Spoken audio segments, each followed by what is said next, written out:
Basi ganahan kag storyahan imong love life. Ala, bago na kong kuan. Ay, gibulagan, na heartbroken. At least na iniabot. Musa man nilabay ra, wala ni pundo. Like, sudden na gyud siya niabot sa akong life. Unsa man nimo stay dagay ni siya? Nag-live-in na gyud mi. Ay so naa na gyud ay. Pila na mo ka tuig live in. Ex na ko na siya sa una, pero karon nagkuan mi, nagbalik mi. Kay ni cheat man siya. Ni cheat pug ko, pero at least equal naming duwa. Then nagka-reconcile mo. Pila pa muna ka bulan or tuig usa mo nagbalik. After 2 years din nagbalik mi. Kisa may niunang move. Katunang time nga party sa Tiki, ga party mi sa among team. Nya sudden nga naa siya, naabot siya dayon. Hubog ko tayo naman ya, wala ko'y friend nga maduulan nga ihatod ko sa boarding house. Paggawas na ako, ni kon siya, digawas po siya. Ya. Kada bang awkward nga naa siya ding naapog ko din. Wala ko'y laing makuha siya, na lang akong gisampit.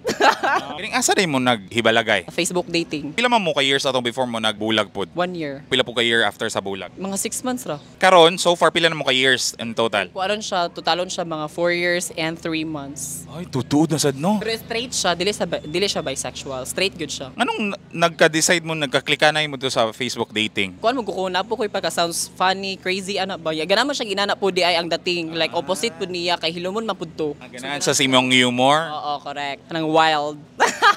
Unsay identification mo? Trans ka or Trans. first time niyang naka-relasyon og trans? Actually, ang kuan na story behind ana is sige siya ginabasted og girl. Iyahang gitry og ibog og trans. Before mo nagkahibalag, nagkakuan, kabalo ni gyud siya nga trans ka? Wala siya na ulaw. Proud kay siya ba? Hantod kanus ani siya nga relasyon. Until nga kuan na mo, ma-manage siya na mo, okay ra gyud. Wala gyud problema. Pero naga-warning na mi sa mo sa isig ka usa nga kuan, if cheating gyapon, let's end this. Ana ba? Tuo ba ka nga once a cheater, always a cheater? Dili kay tuo ko sa second chance. Dili siya like after cheating, tagaan nag second chance. It takes time pa man. Natutuod pa man to no? Correct. Munang process good siya. Mensahe para niya. Ganan ako nga focus siya sa iyang work nga. Kabalo man ko nga BPO, known gyud na siya mga cheating. Ako man siya ginaparangkahan na po nga mo lagi na if mo cheat gyapon siya, wala na gyud. And na gyud. Nya kay legal naman pumis among isig family. Ako na lang to ihatag nimo as prize kay ni share maka sa story. Unsay mo mga story sa Alam Gadgets? Dili man ko ni palit og iPhone pod pero kuan na kanang 2 years ago na. Kumusta imong iPhone 2 years ago? Still kicking ra gyapon. Dili ra gyud uga pa change og LCD. Gisaligan gyud mo ang Alam Gadgets. Naka na very kuan ang quality. I would like to thank you kay legit good siya.